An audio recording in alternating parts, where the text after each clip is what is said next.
Are you ready? Who ready? Because I'm ready. 10 years. Ready, boy. 36 bouts. Floyd! 0 losses. Mayweather. Ooh, I'm so good I can fight so. Floyd Mayweather Jr. is the best boxer alive. Just ask him. I'm the best. Can't nobody stop me.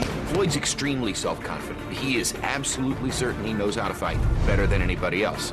Floyd Mayweather is an artist at what he does. Brilliant, clean, hard shots from Pretty Boy Floyd. Floyd's the best pound-for-pound fighter in the world, and there's no such thing as a number 2. As Mayweather pounds away. He's obliterated every opponent in his career. But now, a steel-jawed journeyman has risen from obscurity to become the welterweight champion. For the man they call Pretty Boy, things could get ugly. Baldomir does one thing, and he wins. Can't back Baldomir off. He hasn't lost in 8 years. Baldomir just keeps scraping him with the right hand. This guy is no pushover. Anybody that thinks that is crazy. And tell him I'm shaking in my boots. I'm still scared. I'm still nervous. Whoa. On November 4th, the pound-for-pound king resumes his quest for boxing immortality. There's 2 ways he can go. He can go in his face or he can go in his ass. Because that's where he's trying to send me. And the man many are calling his most daunting challenge yet fights to make history of his own. There's no way in the world that Floyd is going to put this man on his back. This is a fight to the finish for Floyd Mayweather. Baldomir closed the show. 36 fighters have tried in a decade, and all of them have failed. Brilliant performance. November 4th, he will try, and he will fail. This is the story of a battle-scarred champion seeking the ultimate upset, and the world's most prolific boxer facing his toughest test. This is the countdown to Baldomir Mayweather.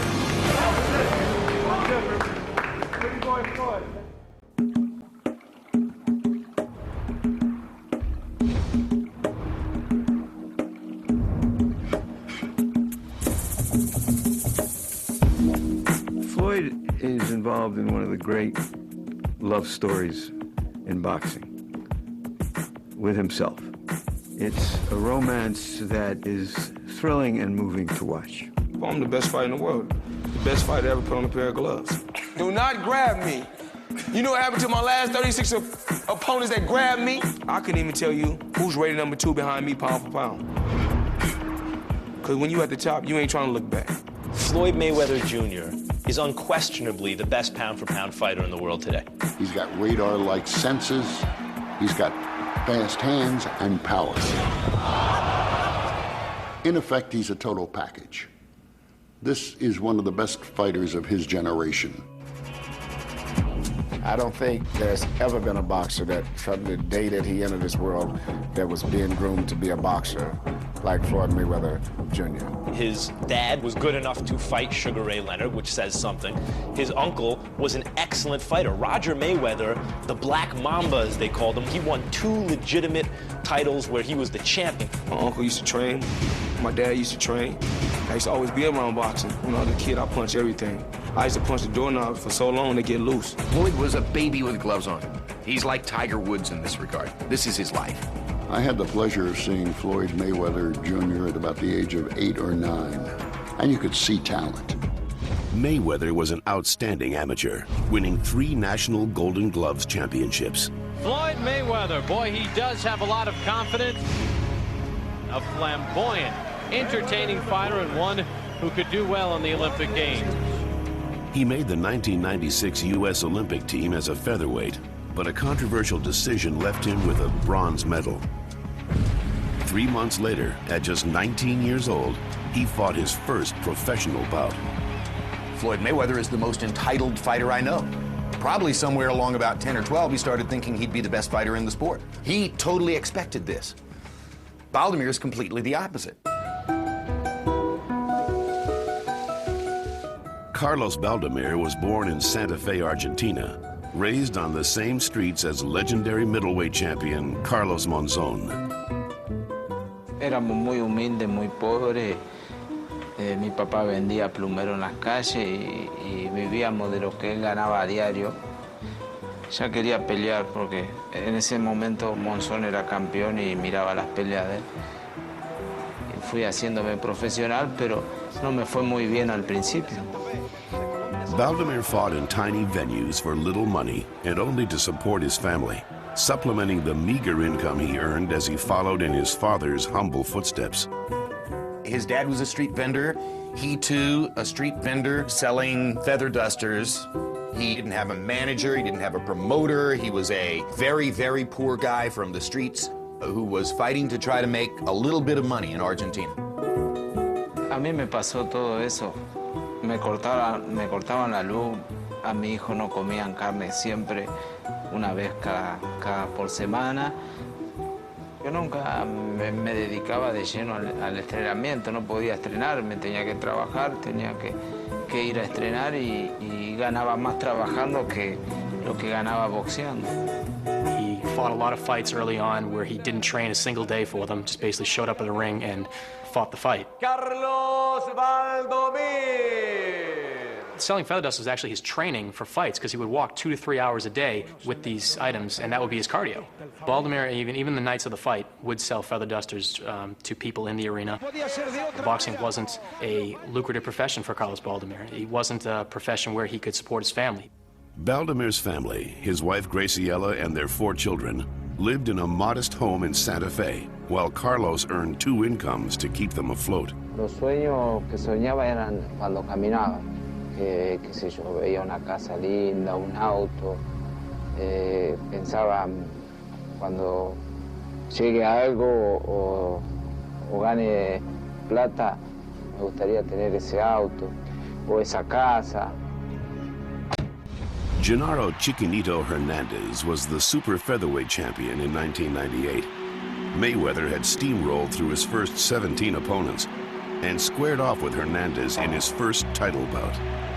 It's one thing for a young fighter like Mayweather to take apart a good, aggressive fighter in a boxer-puncher style who has a moderate level of skill. That's impressive.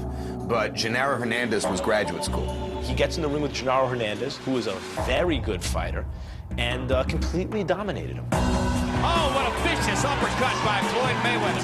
This is a kid in his early 20s who easily dominated the best fighter in his division. And made clear that he was going to be the best fighter in that division for just about as long as he wanted to be. Floyd comes back with a 1, 2, 3, 4, 5, 6.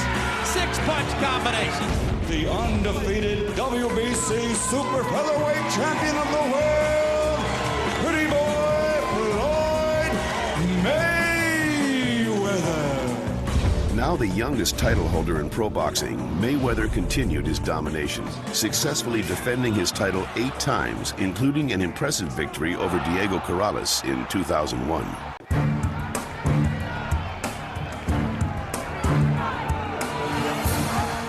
If you're looking for a blueprint on how to defeat Floyd Mayweather, there's only one fight to watch, and that is the first Jose Luis Castillo fight. Castillo continues to turn this into a ballroom brawl. Prior to his first fight with Floyd Mayweather Jr., people didn't think of Jose Luis Castillo as a star. They thought of him as just another stepping stone for Floyd because of Floyd's brilliance. But Castillo was no stepping stone. For 12 rounds, he applied the kind of pressure Mayweather had never faced. And new! After a controversial unanimous decision, Mayweather captured the lightweight crown and successfully defended his title with a decisive victory in the rematch. Still, the lessons from the first bout remained. It became abundantly clear that night that if Floyd Mayweather has a Waterloo, it's going to be against somebody who's naturally bigger and stronger, who focuses on body punching, and who can create at least the threat, the mentality that he can out-physical Floyd in the ring. This fight is dangerous for Floyd because Carlos Baldomir is a big, strong, rugged guy with a hard head, and he hangs in there, and he can handle himself. Carlos Baldomir is one of those great surprises we always have in boxing. Someone who is below the radar. For all we know, they're in the witness protection program and just surfaced. Baldomir's unexpected emergence followed years of low-profile bouts fought solely to support his family. But by 2005, he had gone 7 years without a defeat and amassed a respectable record of 41 wins, 9 losses, and 6 draws. He was slowly moving his way up the rankings. But at 35 years old, he doesn't have a lot of time, and he wanted to go right for the very best.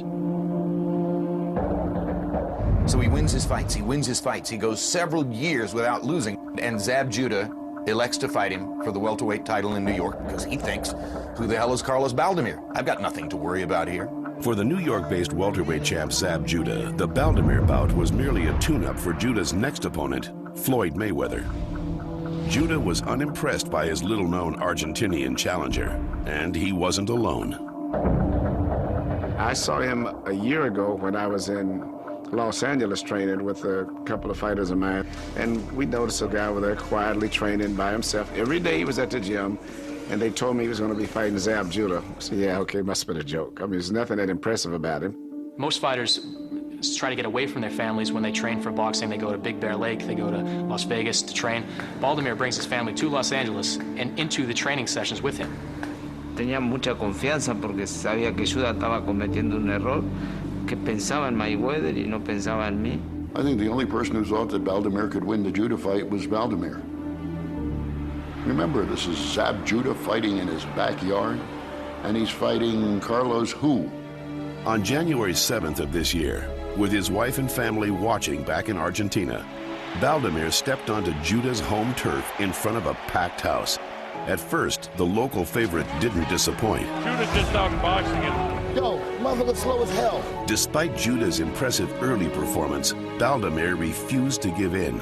As the fight wore on, it was the underdog on the attack. Zab has this huge edge in speed, and the guy's beating him to the punch. Baldomir's beating one of the fastest hand guys in the business, and he's beating him to the punch. I had asked him one time after the Zab Judah fight, did he ever hurt you? And he told me he hit me with a great shot that really hurt. He said, but all I had to do was think of my wife and my kids. He said, I fought right through it. I could see their faces, and literally the pain went away. Baldomir on the assault. Zab is in trouble. He caught him. He caught Zab, and he's got Zab on his feet again. There's no tomorrow. He's going to let it go, let it fly. After 12 grueling rounds, the welterweight championship of the world was in the hands of the ringside judges. The winner and new champion, Carlos Baldomir. How about that? What an upset.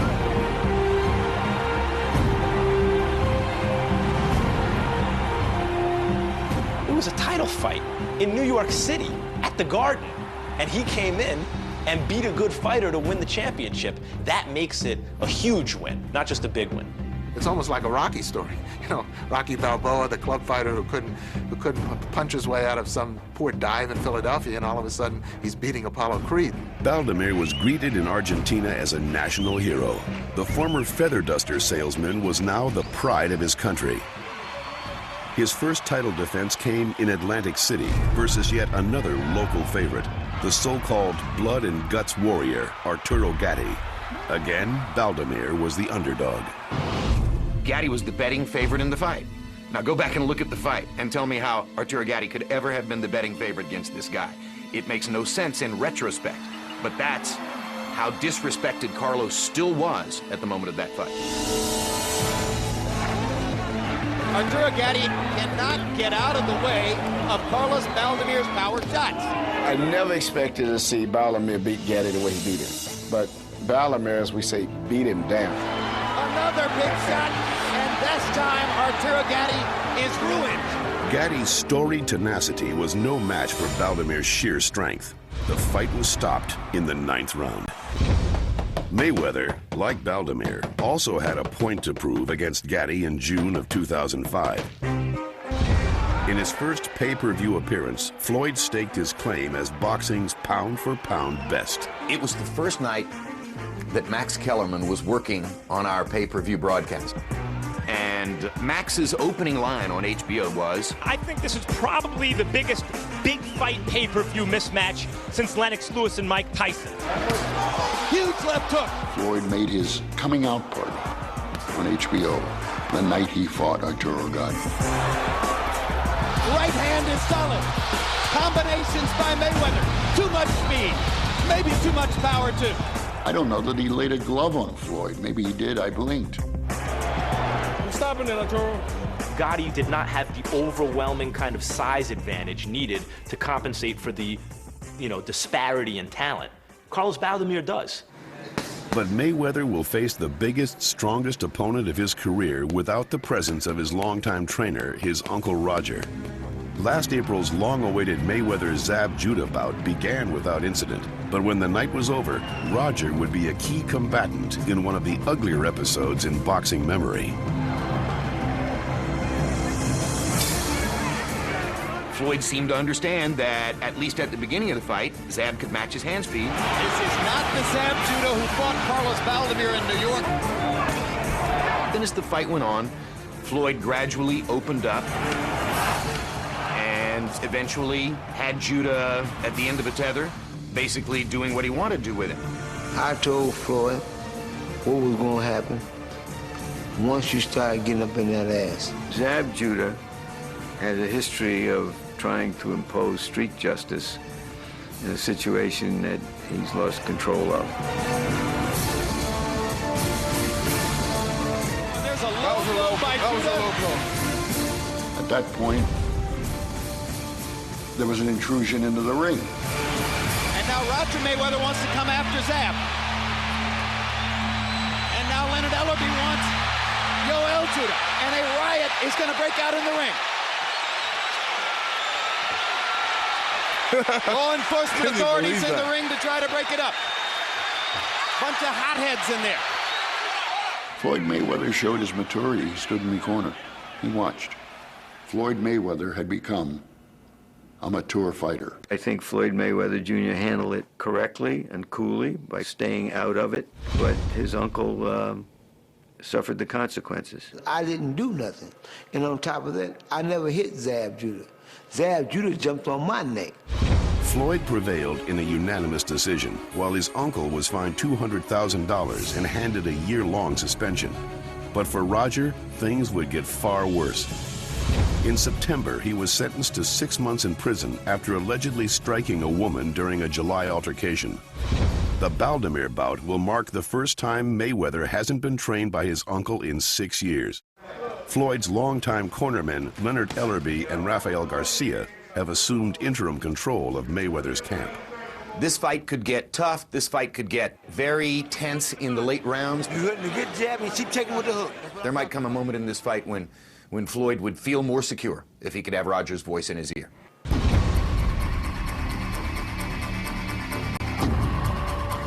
On November 4th, the world's greatest boxer faces the sport's most improbable hero.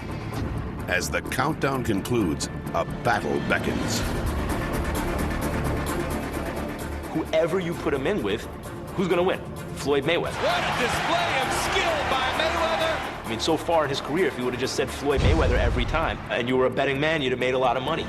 Floyd's the best pound-for-pound fighter in the world, and there's no such thing as a number 2. Brilliant stuff from Pretty Boy Floyd. 36 fighters have tried in a decade, and all of them have failed. November 4th, he will try, and he will fail.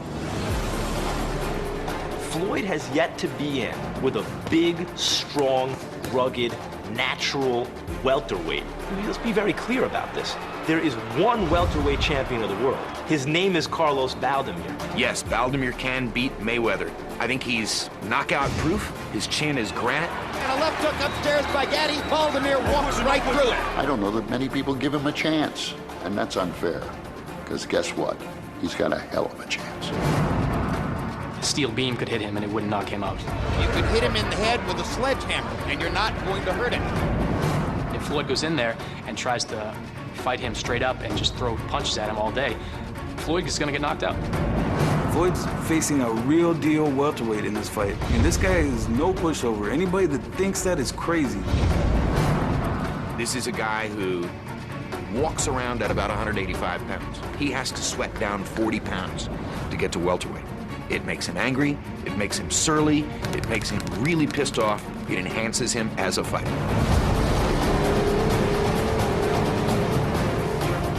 I think this is one of the most intriguing fights in years. It could conceivably rank right up there with some of the greatest upsets in the history of boxing. If Baldomir beats Mayweather, even if he never does another thing in his life, he has lived an extraordinary life. There's no way in the world that Floyd is going to put this man on his back. This is a fight to the finish for Floyd Mayweather.